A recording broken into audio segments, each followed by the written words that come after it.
drive off. There we go. All right. Sorry, I'm a couple minutes late.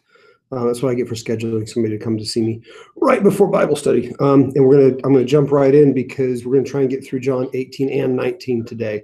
It becomes more narrative here, so hopefully we can move along. That lets us finish up next week with 20 to 21. So we've got people here, which is nice, and we will get started with our prayer. Shine within our hearts, O Master, the pure light of divine knowledge, and open the eyes of our minds to the understanding of the message of your gospel teachings. Instill within us also the reverence for your blessed commandments, having trampled upon carnal desires. We may enter into a spiritual way of living, both thinking and doing only those things that are well-pleasing to you. For you, Christ, our God, our sanctification, illumination, do we give glory together, the Father's right beginning, your holy, good, life-giving Spirit, now and forever in the ages of ages. Amen. Okay, so we are the Gospel of John, chapter 18. Like I said, we'll try to get through 18 and 19. Actually, we'll start at like 19, 30, 38. So we'll go through the crucifixion, and then we'll stop right when Joseph of Arimathea comes to take him down from the cross. And then we'll go through 20 and 21 next week. So that's the plan right now. So we'll see how far we get. But we're at the end of the gospel now. So we just got through last week. We finished up the kind of the high priestly prayer from 13 to 17. And that kind of sets the stage for it. That was Christ's final teaching to the disciples before his hour had come. And so that's one of the big themes that we're getting to right now is this, even from, in I didn't realize this, and I almost need to go back and read it again, but one of the commentators was saying that when we get to the crucifixion and he says to John, behold your mother, and to Mary, a woman, behold your son, that's the first time we've seen Mary since the wedding at Cana. And I think I have to go back and look at it, but I mean, I have no reason to distrust them, which is interesting because then it brings that kind of back. So we should have the wedding at Cana in our minds. And he's talking about water, and then the water and the blood, and you talk about water changing to wine. So it's actually kind of interesting, but I don't know why I brought that up.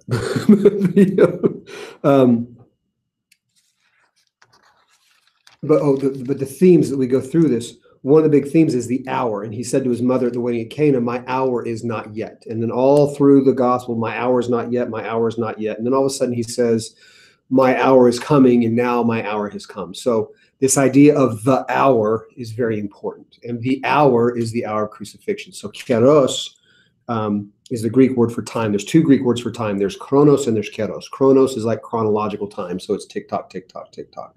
Kairos is the fullness of time, or God's time, sometimes people say.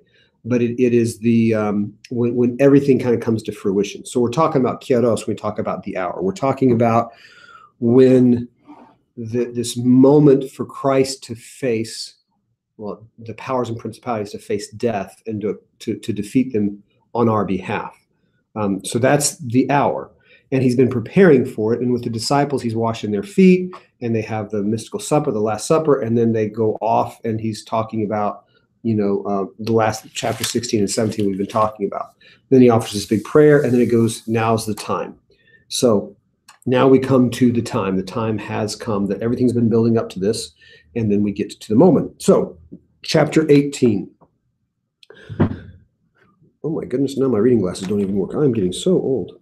When Jesus had spoken these words, he went forth with his disciples across the Kidron Valley, where there was a garden, where he and his disciples entered. Okay, so now just talking about garden we're talking about Gethsemane. John doesn't name it, but it's a garden we're talking about. Now, a garden at that time would have been a walled area. So I don't know how to describe it. I can't think of any kind of popular things, but think about just, the walls, and then there's a gate and you go in, and then there's all the garden and everything. So it was a very private area where people outside couldn't see what you were doing in there, that you had some quiet. Probably belonged to somebody who's fairly wealthy to be able to have a garden. So it was probably somebody who supported Christ and said, whenever you're in the Jerusalem area, you guys can come and use my garden. And so he would gather there with his disciples. They might even slept there, but they probably also had houses to go to. But that's where he would gather them for some solitude, for them to rest, for them to pray, for them to have time. And it's somewhere he went all the time, so Judas knew where it was. But it's keep in mind this image of a walled garden with kind of then the one gateway to go in and out, because that's going to play a role right here. Now, Judas, who betrayed him, also knew the place. That's where he went. For Jesus often met there with his disciples. So Judas, procuring a band of soldiers and some officers from the chief priests and the Pharisees, went there with lanterns and torches and weapons. Okay, so it's like the whole Frankenstein mob coming after him. Now, historically, this is almost certainly not true, because there's no way that you would have chief priests, the temple police, the Pharisees, and then the Roman soldiers together. It just didn't work that way. But what John is doing is he's illustrating the gathering forces of darkness coming together and coming after Jesus. So you probably would not have had a group this motley kind of joining together and joining forces against Jesus. It just didn't. It wouldn't happen that way. It's not. It's not historically accurate.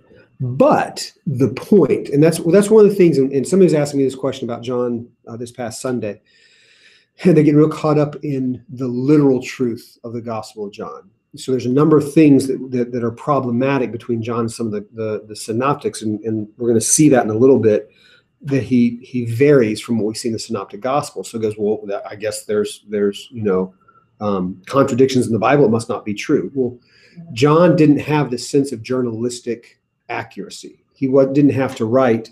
He didn't have to get the geography correct. He didn't have to. Mark is famous for this. In the Gospel of Mark, there's some major geographical problems. It's like, I was driving from Greensboro to Raleigh and I went through Charlotte.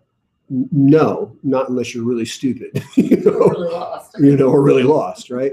But Mark does that sort of thing with the geography. John very clearly and consciously is manipulating events to fit into a theological framework. So, for instance, the big thing is when he gets crucified is going to be on the preparation day of Passover. Well, the other synoptic gospels make the mystical supper sound like he's eating the Passover meal with his disciples.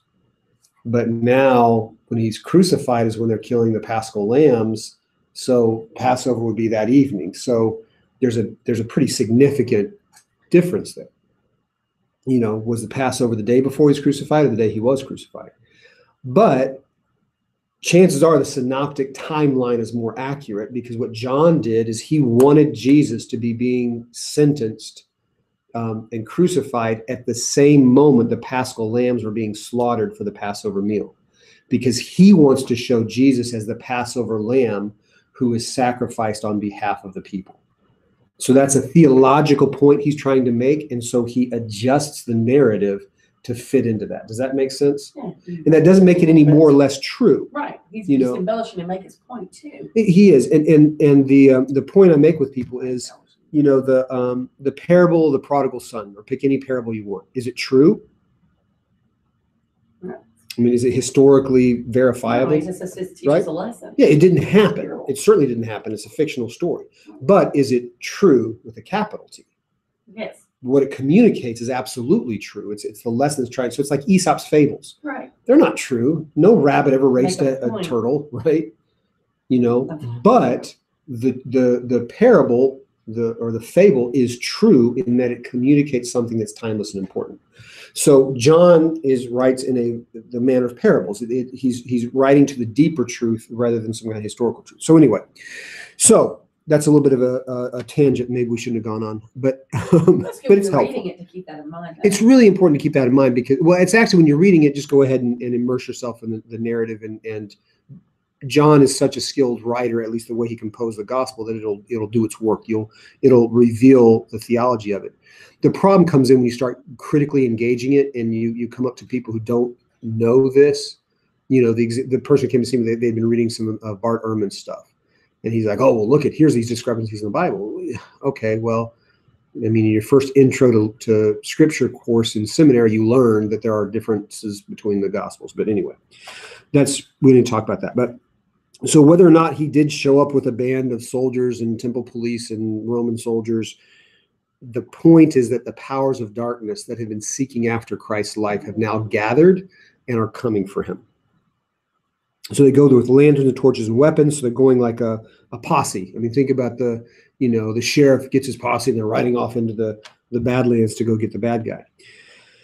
And then watch how this is written. Verse 4, then Jesus, knowing all that was to befall him, came forward and said to them, whom do you seek? They answered him, Jesus of Nazareth, or Jesus the Nazarene. Jesus said to them, I am he. Judas, who betrayed him, was standing with them. When he said to them, I am he, they drew back and fell to the ground. It's pretty cool. Right? So here's a couple things that are happening here that are really important. So the first thing is, did they go and find Jesus? But Jesus took him to him. Judas took him to him, but then what does it say? Look at verse 4. He went forward to him. It's like he's offering himself up. Right? Well, so now think about the garden. Yeah. There's this big garden. Jesus is in there with his disciples. And all of a sudden these guys start and they hear all this clashing of weapons and these torches and this like whole big like mob posse's coming up. What would you do if you were worried about getting arrested? I'd probably hide. Right. I mean, you're in a garden. I mean, okay, everybody find a corner really quick. Everybody hide. But Jesus, instead of trying to hide, instead of trying to get away, he goes out to that gateway and meets them there. Mm-hmm. And so instead of them finding him, instead of them coming to him, he goes and he finds them and he engages them. So one of the things that a theme that's really critical in John, that's going to it colors some of the things he talks about. He never talks about Christ yelling from the cross, my God, why have you forsaken me? You don't have that. Mm-hmm. You don't have the prayer in the Garden of Gethsemane where he's sweating blood. You don't have these moments. You had them kind of referenced earlier. There was some when he said, let this cup pass me by. That was kind of John's interpretation of the Gethsemane moment. Right. But from this point on, from when he steps across the Kidron Valley to go to the garden, he is in control the whole time, even to the point of his death. Because he doesn't die, he gives over his spirit. Right? So he is the acting agent. He is in charge. He takes the initiative. He is the one at work this whole time. And watch it. It's very clear once you know to look for it. It becomes very clear through the narrative. He's the one who's taking care of everything. He almost has to force them to arrest him. Yeah. Because they're like, what are we doing? We don't know what's going on. He's like, guys, come on. Look, I'm what you came for. Hurry up, right? Yeah. So Jesus, knowing all that was to befall him. So now we come to the moment. It's here. The hour has come. He knows what's happening. He goes forth to meet them. He doesn't go and hide. He doesn't say, okay, somebody scale over the wall. We're running out that way. He goes and he meets them and he's in charge. Whom do you seek? Which is interesting because they don't recognize him. And one of the church fathers was saying, Blessed Theophilus was like, look at his, look at his remarkable restraint. He could have just walked through the crowd. Nobody would have known it was him, and he could have walked away and everything. Wasn't Judas supposed to identify with the kid? Supposed to give him a kiss, right? Which doesn't happen here. John's very interesting in his depiction of Judas. But Judas, the only thing Judas does is he is with them. He probably just doesn't like Judas. No. I think he loves Judas. Yeah. I mean, we're talking about Jesus. So what happens is Judas is with them. And keep that phrase in mind. Judas is with them. Okay. And that's really all that we know about Judas. He's with them. So whom do you seek? They said Jesus of Nazareth, so they don't recognize him right away. And Judas hadn't come up to kiss him.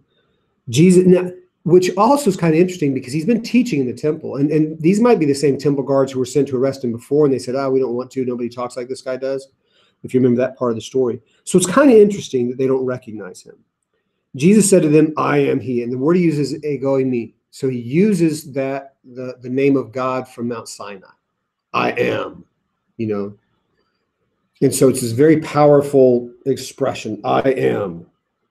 And when he said that, they all fell back, And Blessed Theophilus says he threw them away with his divine power. But they stumble back. Now, some people read it. Some of the modern commentators say, well, maybe in their haste to get to him, they tripped over themselves and everybody fell on the ground, which kind of makes it more funny. But whatever the case is, as soon as he reveals himself and says his name, they fall over. And so the power overcomes them. So I am he, they drew back and fell. Again, he asked them, whom do you seek? And they said, Jesus of Nazareth. Jesus answered, I told you that I am he. If you seek me, let these men go. So that was the first thing he was doing, is now they said they've already declared who they came for. And so now that helps him, allows him to secure the safety of his disciples. Right. They didn't say we came for Jesus and his disciples. They said we came for Jesus. He goes, I'm him. That's who you want, right? Okay. Then you got to let everybody else go. So he's just secured all their safety. Why?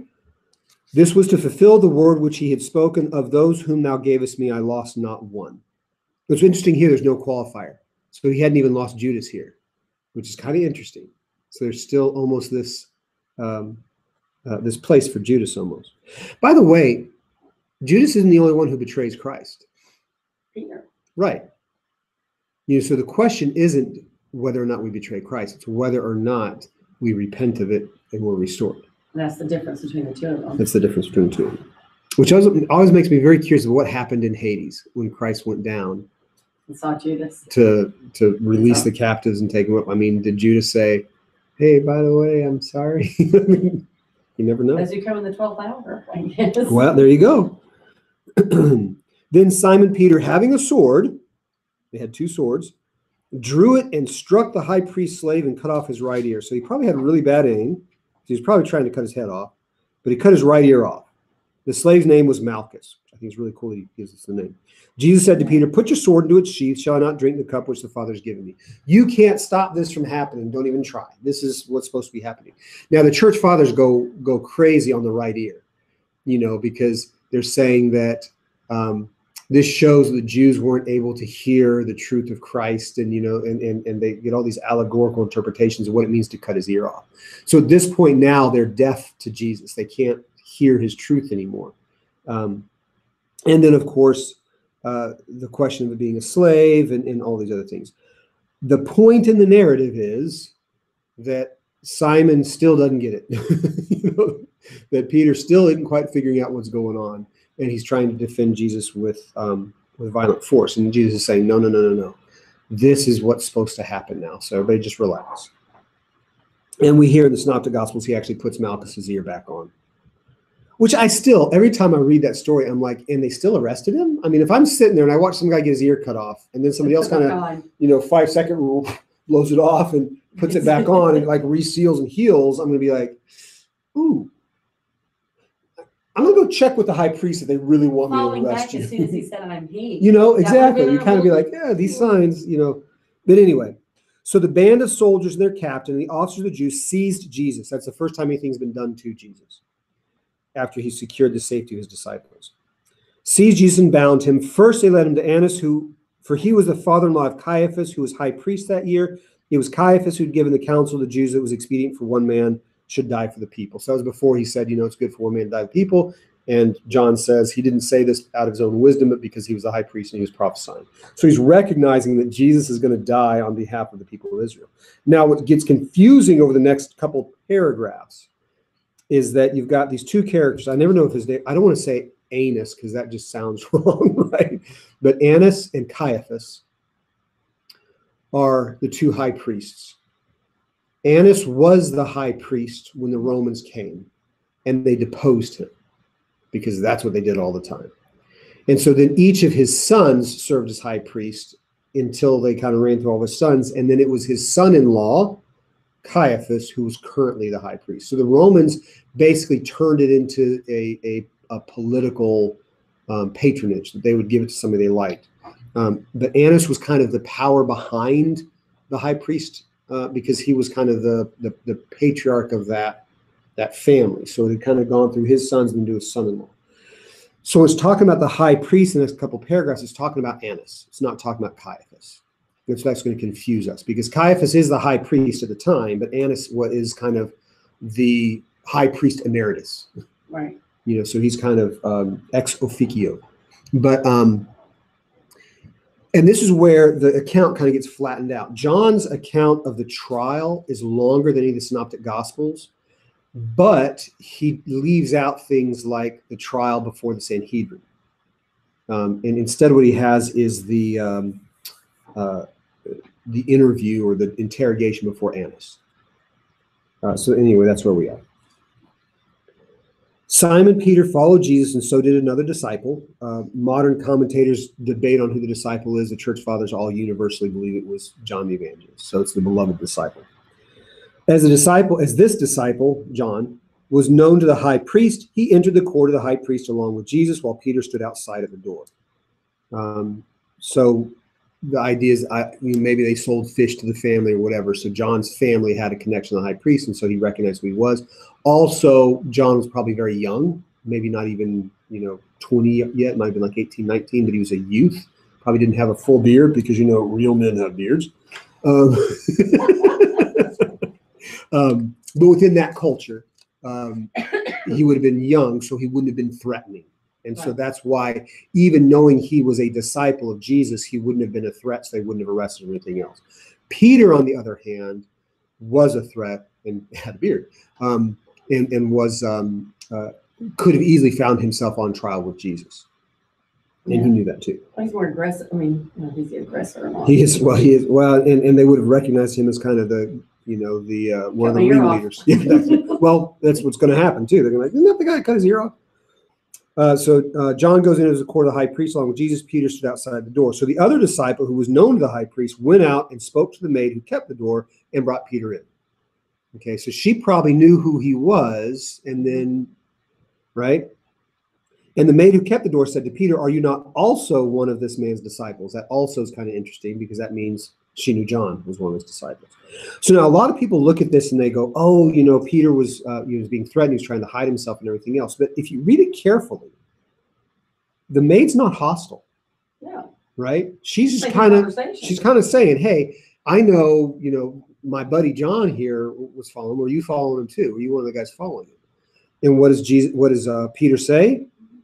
"I am not," uk imi, which is a reversal of ego imi, right?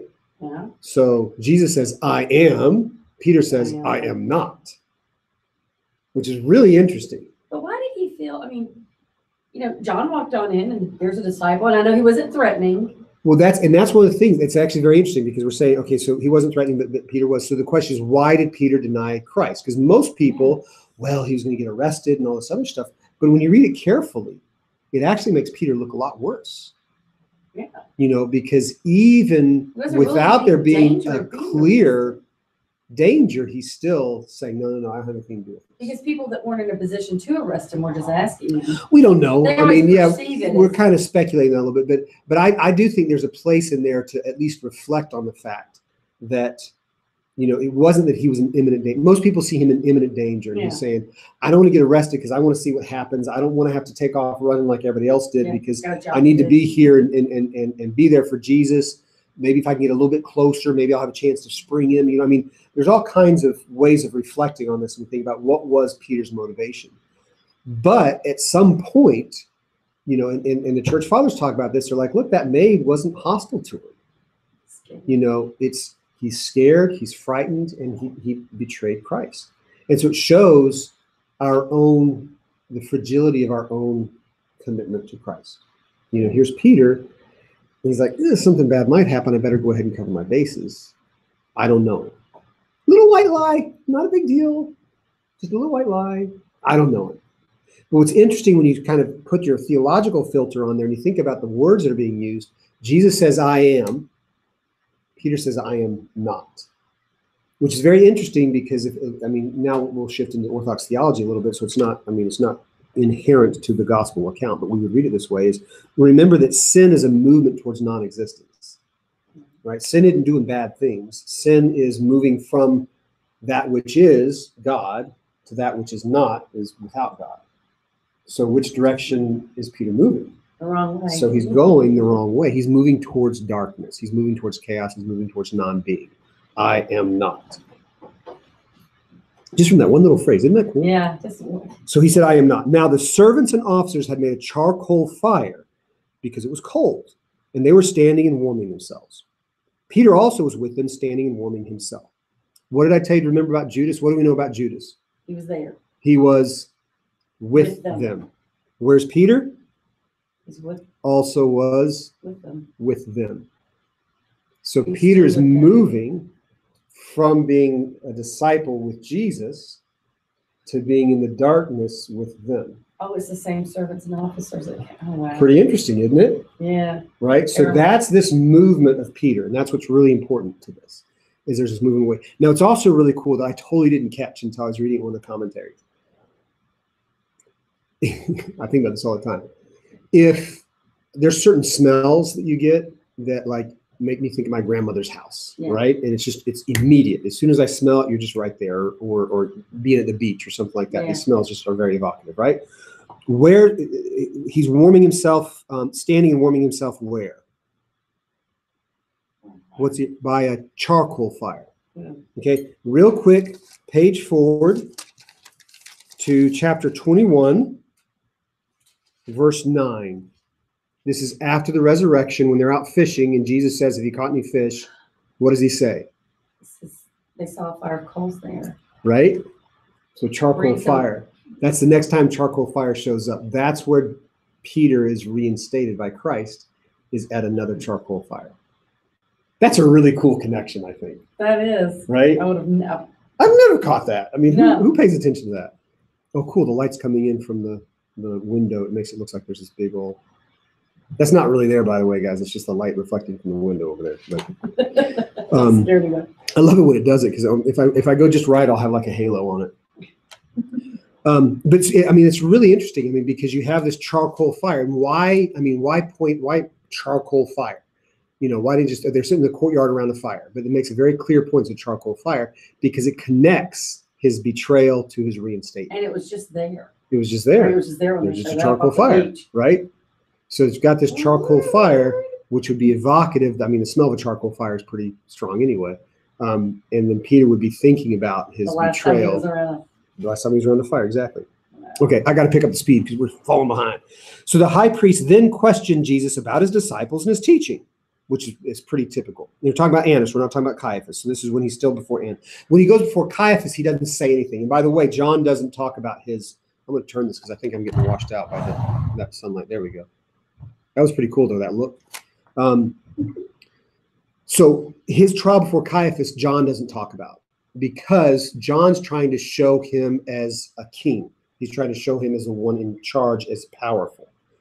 When he's before Caiaphas, it's when he is like a lamb that's led to the slaughter, like a sheep before shears, he opened not his mouth. He's totally silent before Caiaphas. And he's acted upon instead of acting upon others. So that's... So John highlights his interview before Annas to show him resisting the powers of darkness and kind of being in charge. So that's why the difference is there. But anyway, so the high priest says, okay, tell us about your disciples and teaching. Jesus answered him, I've spoken openly to the world. I've always taught in synagogues in the temple where all Jews come together. I've said nothing secretly, right? So he says, you know my teaching. I haven't said anything that you don't know about, which is actually kind of interesting, because he says the parables to the disciples and he teaches them. He says, you know, what's not supposed to be meant, you know, what other people are supposed to understand, I'm going to let you guys understand. So, but his point here is that they're trying to come up with a reason to charge him with blasphemy. And what he's saying is, everything I have to say, I've said out loud. You know, there's nothing else that you need to catch me on. Why do you ask me? Ask those who have heard me, and I said to them, what I said to them, they know what I said, which is actually the proper... By the way, in a Jewish court, you never question the defendant. You only question the witnesses, because the defendant, I mean, they're going to lie, right? Yeah. So you're always asking that. So they've already broken kind of legal precedent. They're not doing... It's not there would be a mistrial, right? Yeah, exactly. You know, but he says, look, ask those who I've taught, and they'll tell you. Now, one of the interesting things about this is what's communicated here is then how are Jesus's teachings preserved and proclaimed? Does he say, read the books I've written? Yeah, verbally. Right. Well, he says, I've entrusted my teaching to these who listen to me. Right. If you want to know what I teach, listen to them. Yeah. Right. So it's the sense that he's entrusted his teaching. So now, if you want to learn what Jesus taught, you go to those who were with him. So he's already beginning to set the disciples up, Right. As the continuation of his ministry. When he had said this, one of the officers standing by struck Jesus with his hand, saying, "Is that how you answer the high priest?" So he probably slapped him. Now, this isn't, people make a big deal out of, this guy coming up and, beating up Jesus and everything like that. He probably was just, a little backhand. It's less of, it's a violent act, but it's less a pugilistic act. It's less a violent kind of thing as it is a rejection and kind of a repudiation. It's kind of more humiliating. So he kind of slaps him. He says, "That's not how you talk to the high priest." And Jesus answered him, doesn't get angry, doesn't like fling the guy against the wall. Jesus answered him, "If I have spoken wrongly, bear witness to the wrong. But if I have spoken rightly, why do you strike me?" Annas then sent him bound to Caiaphas, the high priest. Right? So he's saying, not only am I speaking truly, I'm speaking well. Right. And you need to address what I'm saying. Now, Simon Peter was standing and warming himself. So now we've kind of broke up the story. We had this one, and now Simon Peter's back in the picture. He's denied Jesus once. So he's standing and warming himself. He's there by the fire. So maybe, the little charcoal fire's got just enough light showing on his face. They said to him, "Are you not also one of his disciples?" He denied it and said, "I am not. Uki me." So the exact same thing. One of the servants of the high priest, a kinsman of the man whose ear Peter had cut off, asked, "Hold on a second. I was there, and I'm pretty sure I paid attention to the guy who tried to chop my kinsman's head off. You look pretty familiar." He asked, "Did I not see you in the garden with him?" Peter again denied it, and at once the cock crowed. Now, John's very, he doesn't go into a lot of details on this. He's very, I don't even know, I can't speak English right now. But it's a very, Evasive? no, not evasive. It's just a very stark, stark's not even the word I'm looking for, but it's a very terse description of this, right? But I want to know what Peter did when he heard the call. well, but we know, right? Because in the Synoptic Gospel, it says he went out and wept bitterly. Yeah. And my favorite one is his third denial. It says, "And Jesus turned and looked at him." Ooh, I Right? didn't know about that one. So probably the room where Jesus was being interrogated or whatever was up above the courtyard. And so right as Peter did that, Jesus turned and looked and made eye contact with him. And then he left out and wept bitterly. That would kill him. Now, so it is really intense, isn't it? Oh my goodness. So what that's saying, the betrayal, the kind of psychological response of Peter and everything, that's not what John's focused on. What he's focused on is what Jesus says is going to happen happens. Right. So all this is fulfilling the truth of what Jesus prophesied, what he said was going to happen. Peter denied it, and at once the cock crowed. We don't hear from Peter again until after, when he's being reinstated. Okay, so Peter, that's it. Denies Christ and disappears from the scene. Which I also love, one of the phrase that says, "Go tell the disciples and Peter." And a lot of people don't catch that. Peter isn't included in the disciples. Go tell the disciples, and it'll be in verse, I think it's chapter 20 or somewhere in there. Yeah, it's when they tell Mary Magdalene, "Go tell the disciples and Peter." Anyway, we're getting ahead of ourselves. At once the cock crowed. Then they led Jesus from the house of Caiaphas to the praetorium. It was early. They themselves did not enter the praetorium, so they might not be defiled, but might eat the Passover, because that night was the Passover. If you went to a pagan's house, you could get defiled, possibly. And so if you went into a pagan home, you couldn't, usually at least until that night. Well, that night was the Passover, so they didn't want to be defiled. This is, the reason that's shown there is because this is extraordinarily ironic, right? Well, it's not political, it's just ironic that they're handing God over to be crucified, but they're worried about defiling themselves, right? Well, that just shows you how much they didn't think of him. Yeah, they just didn't understand what's going on. So Pilate went out to them and said, okay, so now, we got about 20 minutes, so we'll zip through this pretty quick. What's going to happen here is there's going to be 7 episodes. There's these 7 scenes, and they're marked by Pilate going in and out and in and out. It's almost like a Scooby-Doo thing. He walks in, he walks out, he walks in. He goes out to the Jews, he comes in, he talks to Jesus. He goes out to the Jews, he comes in and talks to Jesus. Right? So it goes back and forth. And that divides it up. So anyway, so he goes out to them. What accusation do you bring against this man? They answered him, if this man were not an evildoer, we wouldn't have handed him over. And Pilate said to them, take him yourselves and judge him by your own law. The Jews said to him, it is not lawful for us to put any man to death. This was to fulfill the word which Jesus had spoken to them to show by what death he was to die. So what's going on there is, okay, if Roman soldiers went to the garden and you couldn't take Roman soldiers anywhere without the governor telling you that you could take them somewhere, did Pontius Pilate know they were going to arrest Jesus? No. He had to have. Oh, I mean, otherwise he wouldn't have authorized the soldiers to go to the garden with him. oh, okay. So he knew. And so it's fairly clear that this is a prearranged thing. It's going to be like a sham trial. So the high priest probably said, hey, we've got this guy who's kind of undermining our authority in the temple. We need to get rid of him. He could maybe have some political aspirations, so you might want to get rid of him too. Pontius Pilate said, sure, why not? And we'll bring him to you. You condemn him, we'll crucify him, and everything will be good. And so they show up, and they bring Jesus, and Pontius Pilate says, all right, you know what? They're going, what do you mean, what crime do we bring against him? We told you he's an evildoer, get rid of him. And Pontius Pilate's like, no, you guys have to give me a reason.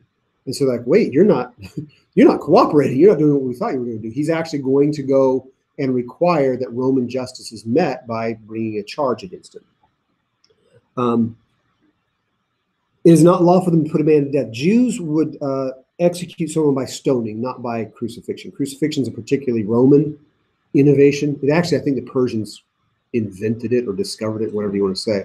But the Romans used it, and it was the most brutal, humiliating way of killing someone. It was reserved for slaves, for political insurrection.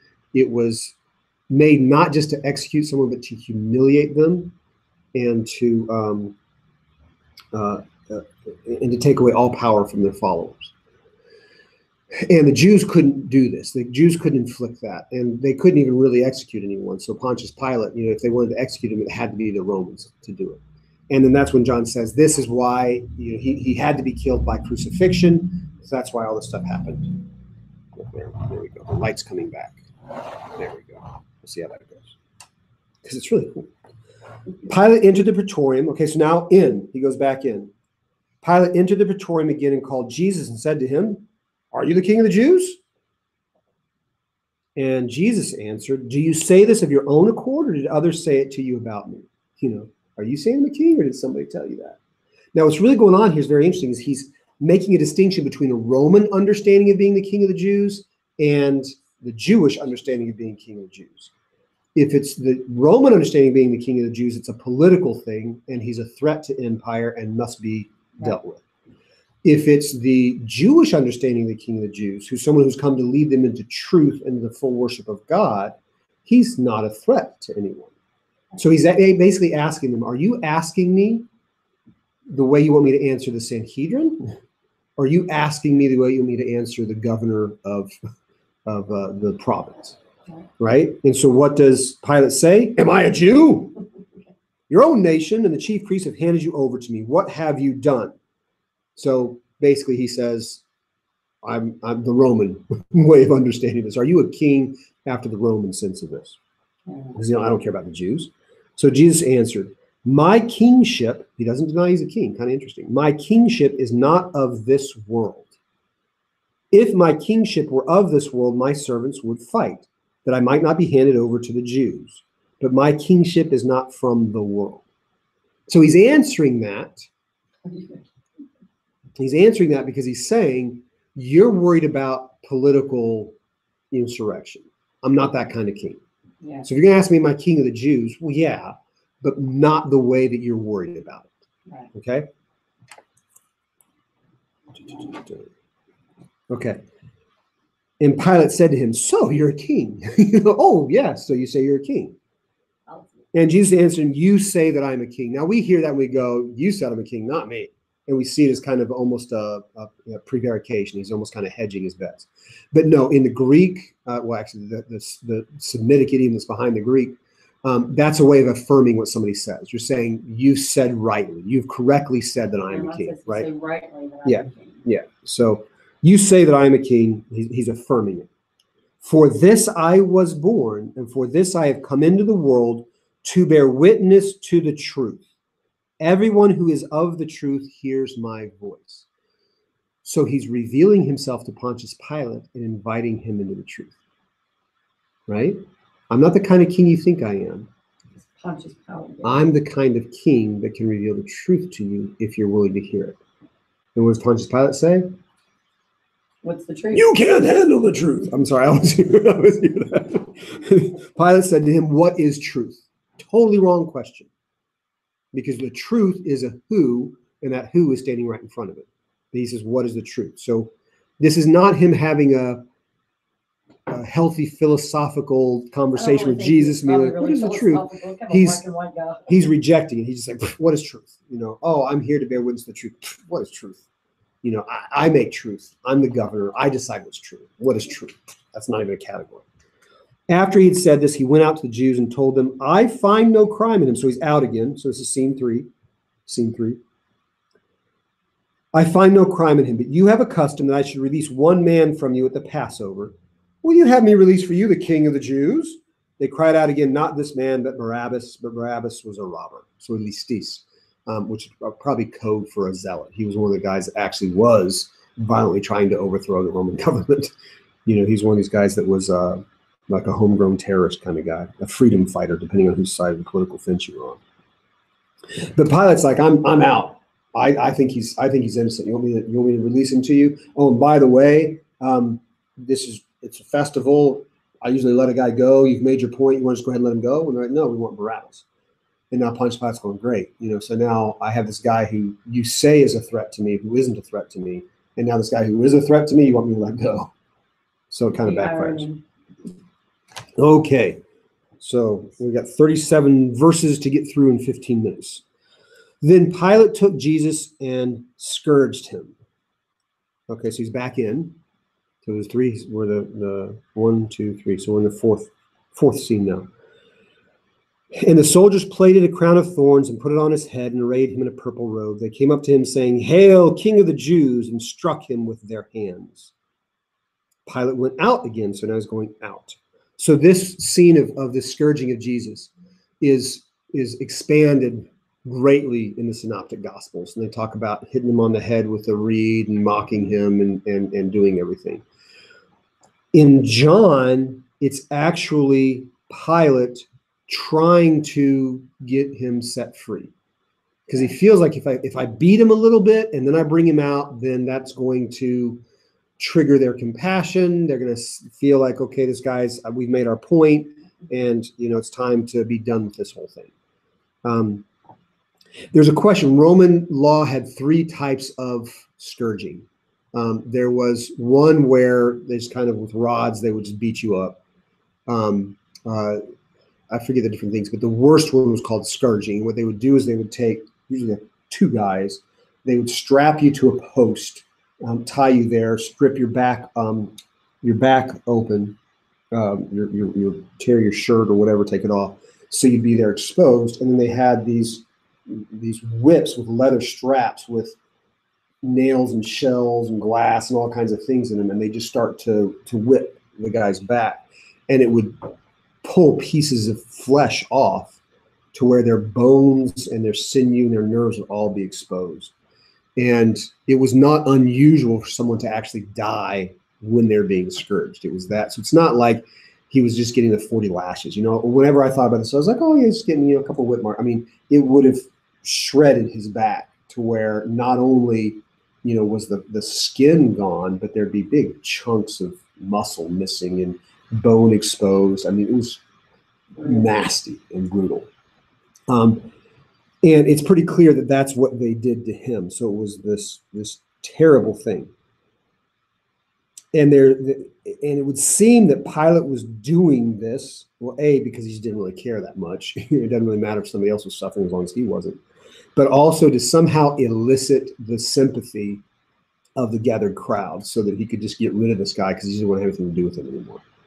And then, of course, the soldiers abuse him.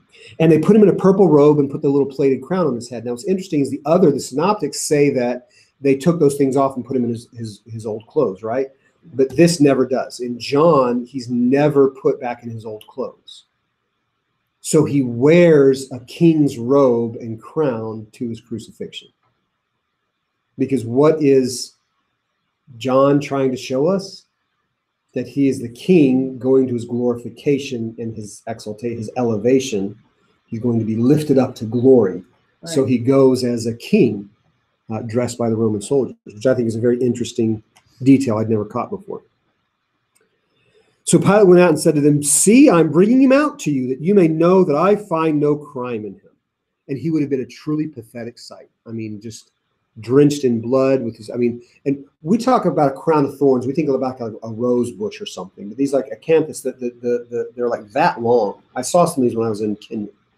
And they're that long and they're needle sharp, and they would have plated it into a little crown, and then they would have jammed it down into his head. So it would have been like, a bunch of needles just poking down in his head. Then they're hitting him over the head with their reed stick and jamming it in and everything. So he would have blood. Now it's interesting. I'm kind of dwelling on a little bit because I want you to have the image, but John doesn't dwell on that. It's very quick. Okay. He played a crown of thorns. They put a purple robe on him, and then he brought him out and he said, behold the man. What's interesting is that John is very short in all of this, because I always read it as he's the only guy who actually was there. So for him, it's very traumatic to recount. That's an interesting point. Yeah. That other gospels are just saying because we heard it from someone else. Right, but he was right there. And he's like, I always was struck by the fact that his account of the crucifixion is the shortest of all of them. Yeah, it's one little it's a phrase. It's not even a full sentence. Very short. He was handed over to be crucified. Okay, that sounds like PTSD to me. Or, well, he also to see that and to take all that hurt and pain and to turn it into what his message about him being the spiritual. And that's the point. I think that's really good for reflection, Sev. I think it's really helpful.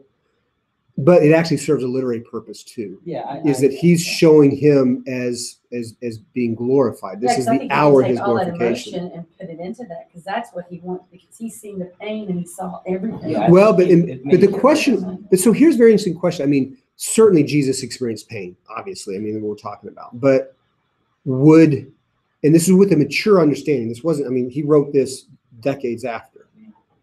Wouldn't John then have recognized, after the resurrection and everything else, he would have recognized what was going on. So this isn't really, and that's the thing about John, is that crucifixion and all this brutality and everything else was not a defeat. Right. It was a victory. And it was Christ going about the work of defeating death and overcoming sin. So every moment of this wouldn't have been traumatic so much as glorification. And that's one of the big central paradoxes of our faith, is that the glorification of God occurred through, from what human terms would see as the most abject, humiliating suffering. Right. And that's how God conquered death and delivered us, which really it's a paradox worth reflecting on and thinking about. That's the means that God chose for our deliverance. And in Christ, that's why Christ wanted, if somebody said, hey, I'm going to deliver your whole family, I'm going to set them free, but I get to beat you until you almost pass out, and then I'm going to execute you in the most humiliating way possible, I'd be like, sure, fine, but that's going to get my family free, right? I'd be terrified and kind of shaking in my shoes and everything. But now you extend that out to Christ Jesus, to God himself, on behalf of the human race, to deliver all of us from the domination of sin and death. But he's still conscious of how hard it's going to be, of just how difficult of a challenge and of a pathway that is. Yeah. And yet he approached it with joy. So Jesus came out, and it's very interesting. Pilate says, I am bringing him out to you. What does it say, though? Does Pilate bring him out? Nope, right before that. Jesus came out. Even after his scourging, even after his beating, even after the mocking. Oh, that's what I Right? Then Jesus Pilate went out and said, I'm bringing him out to you that you may know that I find no crime in him. So Jesus came out. So now, again, he's the active agent. He came out. He's not being brought out. He came out. Wearing the crown of thorns and purple robe, Pilate said to them, behold the man, idou anthropos, eko homo. And that's a very famous line. People talk about the behold, and people have reflected on this from the church fathers all the way through. And that's, by the way, the bridegroom icon is this. Behold the man. That's the bridegroom icon, is him standing there. And it's remarkable that we call that the bridegroom. I mean, you think about that. This is at his most suffering, his most bloody, his most broken, ugly, whatever you want to call it. And that's when we say that's the bridegroom. That's him dressed for the wedding feast. It's quite remarkable. And then Pilate saying, behold the man, the full measure of humanity. That's what it means to be a human being. And we look at it and we go, wait a second, being beaten and humiliated and mistreated and everything like that. But no, it's the nobility of his willingness to experience this on our behalf. So the full outpouring of love that is illustrated by him standing before them. Behold the man. When the chief priests and the others saw him, they cried out. Remember, he's doing this to get them to feel compassionate, right? Mm-hmm. Crucify him, crucify him. Pilate's like, man, didn't work. Bloodthirsty. Yeah, so it didn't pan out. Pilate said to them, take him yourselves and crucify him. I find no crime in him. Excuse me. Which is a total cop-out, right? Because we just heard they don't have the authority to. That's why they brought him in the first place. So they can't take him out and kill him. Right. So Pilate's like, you kill him. I'm done with this. You guys are ridiculous. Look at what I've done to him. Look at what, you guys are just being jealous and envious, and I don't want anything to do with it. And by the way, historically, Pontius Pilate, not a nice guy. He was very self-interested. He wasn't above just abusing Jews. He looked down on them. Every chance he got, he tried to oppress them. He hated the high priests. And anytime he could go against them, he would. So for him to get so fed up and be like, look, I don't want anything to do with this anymore, means that it was a pretty bad situation. Twinge of guilt. Maybe a twinge. I don't think he felt any guilt. I mean, I'll put that right there. He knew it was wrong, really. Well, he wouldn't have cared that it was wrong. Right. But what he saw was the pettiness of the high priests, and he didn't want to give them what they wanted. He's like, you guys are a bunch of dirt, man. I'm done with this. Right? I find no crime. The Jews answered him, we have a law, and by that law he ought to die because he's made himself the Son of God. So they finally play their cards. They show, okay, this is why we're really upset. He says he's the Son of God. When Pilate heard these words, he was more afraid. Right? And by the way, in the Roman imagination, God's coming down and walking among people wasn't unheard of. It wasn't a ridiculous thing. So now he's had this guy who's sat there calmly in front of him, not being cowed by his authority, not being afraid. And all of a sudden they say, well, he's the Son of God. And he's like, whoa, what are you guys getting me into here? So now he goes back in. So we're in scene 5 now. 1, 2, 3, 4, 5. This is scene 6. So he goes back in. Where are you from? By the way, where are you from? And that's, by the way, that's the question. That's the question that's been going through the Gospel of John, right? I mean, all the way back to the beginning. Where's your authority come from? Where are you from? I come from the Father, and I go return to the Father. This, who he is and where he's from, is one of the central themes and the central revelations of the Gospel of John. So finally, Pilate, this pagan, kind of comes around to realizing, hey, where are you from, by the way? And what does Jesus say? Nothing. Jesus gave no answer, which is very interesting because now he's the lamb who's led to the slaughter, like sheep before shears showed no open not his mouth. Why wouldn't he say anything here? He just tried to invite Pilate into the truth. And then Pilate goes, what is truth? And then he comes and goes, well, where are you from again? So one of the things you notice about Jesus, even with the Jews, is he tries and he tries and he tries to invite them. But at a certain point, they demonstrate that they just don't care. And then he says, okay, then there's no reason for me to waste my voice on you. So Pontius Pilate is no longer seeking after the truth. Jesus has already invited him to encounter the revelation, and he's refused. Right. So there's really nothing more to be said. His next statement's pretty powerful. And then, yeah, you will not speak to me? Do you not know that I have power to release you and power to crucify you? Jesus says, okay. Jesus answered him, you would have no power over me unless it had been given you from above. Therefore, he who delivered me to you has the greater sin. He's talking about Caiaphas. He's not talking about Judas. Right. You would have no power over me unless it's given to you above. It's not what you expect to hear. Not what Pilate expected to hear either, I'm sure. No. So now it doesn't say he goes out, but he goes out again. This is the last scene. Upon this, Pilate sought to release him. Oh, hold on a second. I don't have anything to do with this guy. So Pilate sought to release him, but the Jews cried out, if you release this man, you are not Caesar's friend. Everyone who makes himself a king sets himself against Caesar. There's the Achilles So they heel. threw that trump card. Now, by the way, what was this guy's name? It was like Gesselat. I've got it written down in my notes somewhere, but everybody in Roman politics has a patron. You got basically a guy in the Senate or whatever that's kind of your guy. And there was a guy back in Rome who was really the power. Exactly. The guy back in Rome who was really the power behind the throne and kind of actually drove the emperor. That was Pontius Pilate's patron, who had just been assassinated prior to this. So Pontius Pilate is without patronage in Rome. And so his political standing is really, really shaky. And if he has any missteps, he's probably just going to disappear one night.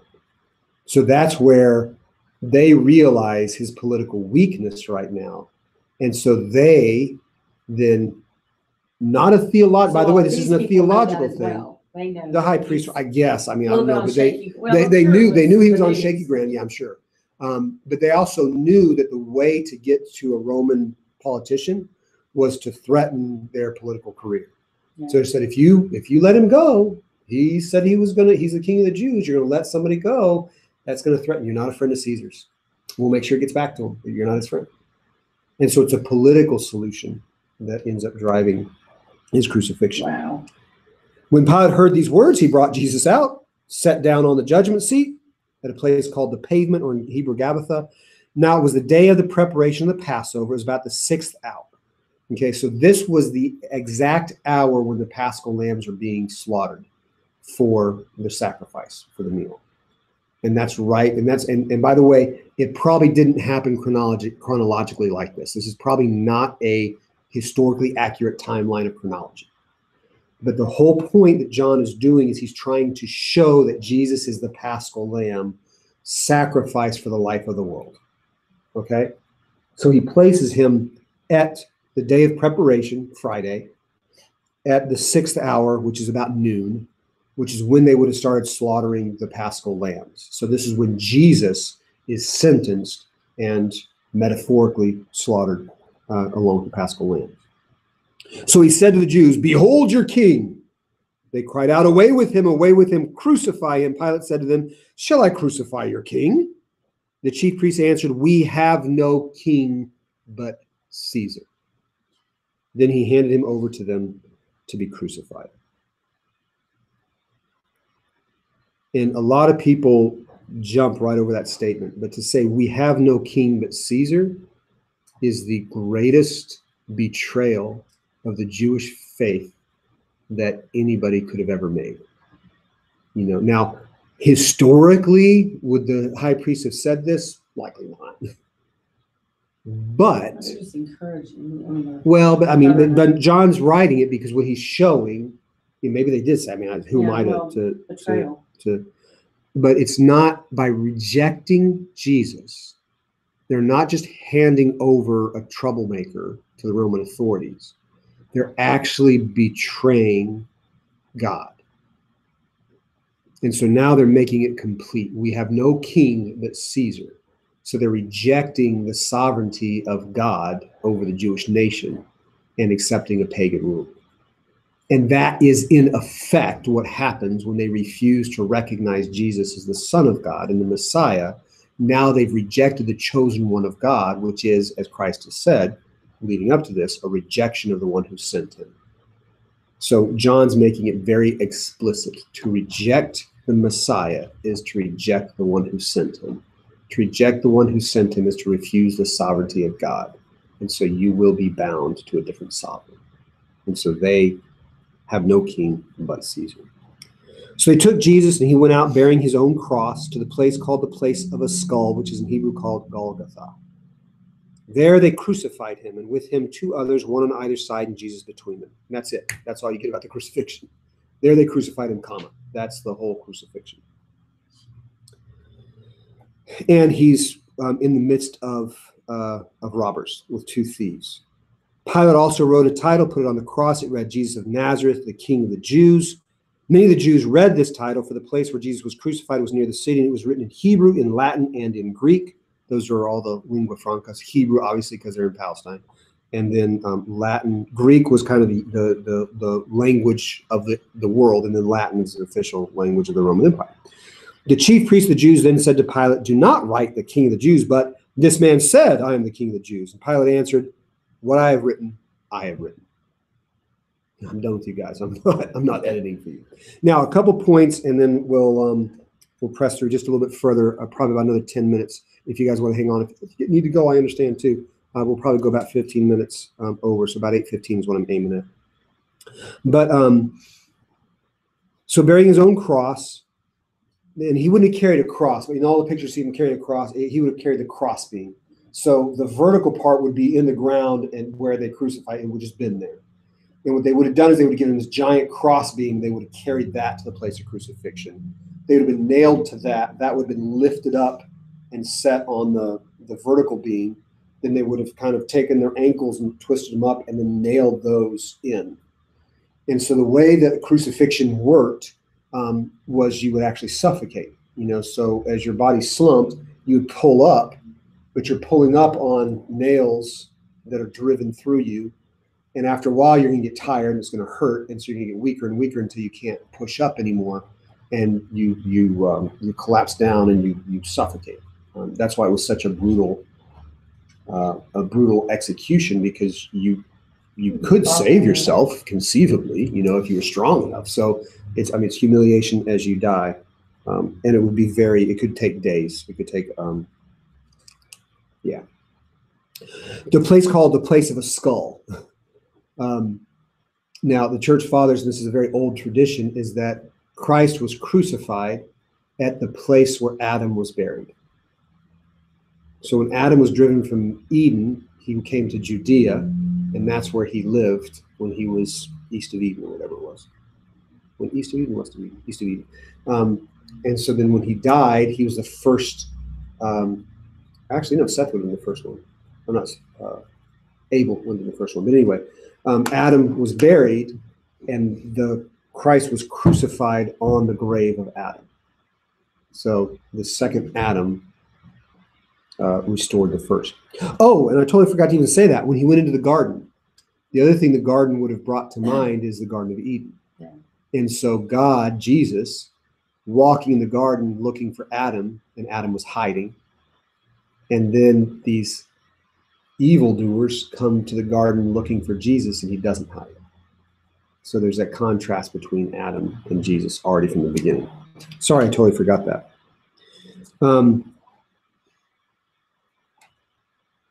And there they crucified with the 2 men on either side, and then the king of the Jews, who got that. When the soldiers had crucified Jesus, they took his garments, made 4 parts, one for each soldier. There's 4 soldiers, and also his tunic.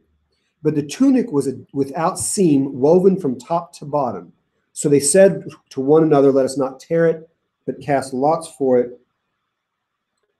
To see whose it shall be. This was to fulfill the scripture. They parted my garments among them, my clothing they cast lots. So the soldiers did this. So the seamless garment gets a lot of commentary in some of the patristic commentaries. So It's anything from saying it's woven from the top down, so it shows Jesus, his divinity, and incarnation. A lot of the commentators seem to kind of think it was about the unity of the church, that the garment that Jesus left behind that was unbroken and unified was the church.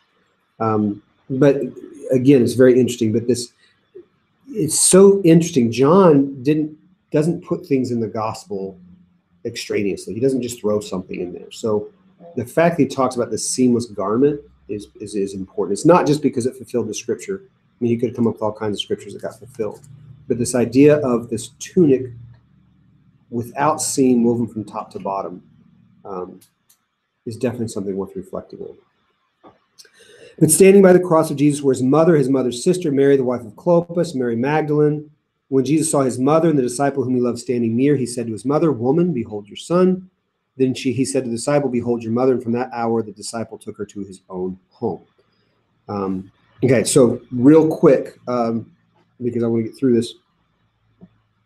The family tree of Jesus gets debated and has been debated ever since the Protestant Reformation. But a couple points to make here that are important. The first is, if Jesus had any brothers, would he have entrusted Mary to John? It would have been incredibly insulting. I mean, that would be like if I died, or if I was dying and I said to you guys, "I need you to take care of my mom," assuming she was still alive, right? My brother Michael would very rightly be deeply offended because he's there to take care of her, right? So for Jesus to actually be trying to find someone to take care of his mother means that she did not have, you'd only do that for a childless widow. Otherwise, there would have already been family members to take care of her, right? So it's a fairly clear indication that she did not have any other children of her own to care for her. Now, what's also happening here is you've got this moment that Christ is establishing his community, and that's why one of the commentators really played a lot on this tunic, this seamless tunic really being an image of the church and the unity of the church, because Christ is leaving behind a community. And then if you carry that reading into Mary and John at the church, he's establishing a new family as the community that bears his name, with Mary as the mother of the family. So there's been, abuses of this passage to kind of exalt Mary to a place that she doesn't belong, but there's also been abuses of this passage to try to say, well, it doesn't really say anything about Mary. It does. It places her in a very venerated and dignified position within the church, that Jesus essentially entrusts the church, the community of the church, to her. And after this, Jesus, knowing that all was now finished, said, to fulfill the scripture, "I thirst." And I'm going to go through this pretty quick, but don't let that go by too quick. We think, "Oh, I thirst, I'm going to have a sponge," right? Remember the importance of water in this gospel. Remember the Samaritan woman at the well. If you drink of this water, you will never thirst again. Remember when he's at the festival and he says, living water, out of your heart's living water will come. So now we have the source of the living water saying, "I thirst." Kind of interesting. Now, why does he do that? To fulfill the scripture. A bowl full of vinegar stood there. This is just cheap wine. It's kind of wine you give. It's probably the kind of wine the steward at the feast back at Cana. By the way, you see all these images coming up. Mary, now you're talking about drinking wine, poor wine, and everything else. It's echoing back to the wedding at Cana. A bowl full of vinegar stood there, so they put a sponge full of the vinegar on hyssop, held it to his mouth. When Jesus had received the vinegar, he said, "It is finished." Tetelestai. It means something, a work that has come to its full completion and perfection. It's been completely accomplished. Tetelestai, it is finished. And he bowed his head, and most translations say gave up his spirit, but it's paradidome, it is he gave over his spirit. Or he handed over his spirit. And that's important because he is still the agent. He's taking the initiative. He is doing it. It's not he died. He gave over his spirit. Now, it also doesn't say pneuma aftu. It just says pneuma. So he gave over spirit. So it's very interesting, and I hadn't thought about this before, but John talks about Christ departing so that he can then give the Holy Spirit, right? Which we automatically think of as Pentecost. But John doesn't have an account of Pentecost. So just the way that John tends to take elements and bring them into the story, I think this is an indication of Pentecost, that he gives up his life and then he gives over the Spirit to the disciples. So I think you can read both ways. But anyway, I think there's an element of Pentecost here, and he bowed his head and gave over and handed over or delivered up his spirit. And then we'll finish with this. Since it was the day of preparation in order to prevent the bodies from remaining on the cross on the Sabbath was a high day, the Jews asked Pilate that their legs might be broken, they might be taken away. So the soldiers came, broke the legs of the first and the other who had been crucified with him. But when they came to Jesus, saw that he was already dead. They did not break his legs. But one of the soldiers pierced his side with a spear, and at once there came out blood and water. He who saw it is borne witness. His testimony is true, and he knows that he tells the truth, that you may also believe. For these things took place, the scripture might be fulfilled, not a bone of him shall be broken. And again, another scripture says they shall look on him whom they have pierced. So, a couple quick points on this. Remember we talked about crucifixion, right? So if you wanted them to die quicker, you broke their legs, and then they couldn't push up anymore, and they would suffocate almost immediately. So again, cruelty upon cruelty upon cruelty. So they went and did that, they broke the first guy's legs, which you can imagine after hanging on that cross, just the brutality of that. And the next guy, and they come to Jesus, but he's already dead. And then to see if he's dead, they pierce his side with a spear, and water and blood comes out. Now, medically, what happened, it's very interesting. A medical guy wrote a paper on what happens when you die, especially with asphyxiation, and what it does in your pericardium, right? So you have fluid that would be there. So if you pierce their side, you wouldn't bleed when you're dead because your blood's no longer flowing. It would start to coagulate, right? So if you pierce here, then some of that fluid comes out, which would look like water, and then clotted blood would start to come out as well, right? So they're actually very medically, that's kind of what would happen. Now, they're saying obviously it is this completion of prophecy. But also, Jesus went to the cross exhausted. He'd just gotten scourged. He was probably bleeding. He was probably half dead as it was. I always think about that with that how terrible scourging would be, and then carry that wood, and that wood, or even being hung on the wood. I mean, he'd be trying to lean away from the wood. He wouldn't even be able to lean into the wood. He wouldn't be. It would just. But they pierced his side with blood and water. Now. And then there's this little insertion. He who saw it is borne witness. His testimony is true, and he knows he tells the truth, so you may also believe. And that's a remarkable little insertion. You don't have that anywhere else in any of the Gospels, right? But John right here, and he does it one other time at the end of chapter 20. But he says, I'm telling you these things, and they're true. And why does that matter right here? Because what is blood and water?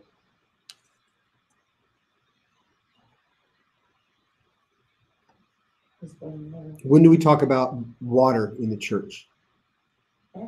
Baptism. When do we talk about blood in the church? Eucharist, right? And so the church fathers almost universally see this as baptism and Eucharist, coming from Christ. That those things that he gave us that give us life are right there, coming from his side, as it were. So the blood and water. So there's the medical side of it, but the more important thing, again, for John, is the theology, is that through his crucifixion, he then gives us baptism and Eucharist. That took place so that the scripture might be fulfilled. So there we go. 8:17, I'm 2 minutes over. I got close, so close. Well, I'm 17 minutes over. I'm 2 minutes over what I was thinking. That gets us to 1938, and so we will be able to push through. Next week, we'll complete the Gospel of John, which should get to the end of 21, hopefully.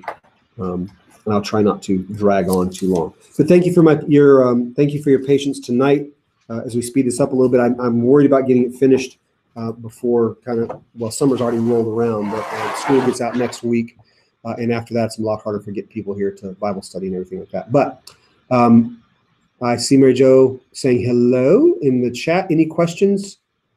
That was I know it was a fire hose again, but some really important things. Those are beautiful chapters, the whole account of our Christ's passion. You're welcome, Deacon John. Any other questions? Seeing none. Okay, we'll offer our prayer, and everybody have a wonderful evening. O holy apostle and evangelist Luke, make intercession to our merciful God, that he grant our souls remission of offenses. Lord Jesus Christ, our God, please watch over your servants, grant them safe passage at homes. Watch over, guide, and protect all those who were with us. Dwell within their hearts, help them to trust in you and to have your light shown through their lives. For your holy now and forever, in the ages of ages. Amen. Have a wonderful evening. Thank you all very much. God bless you. And I will see you next week to finish up the Gospel of John. And then we'll take a little hiatus for the summer and pick back up again in the fall. So God bless you all. Have a nice night. Bye-bye. Oh, you're going to take a hiatus.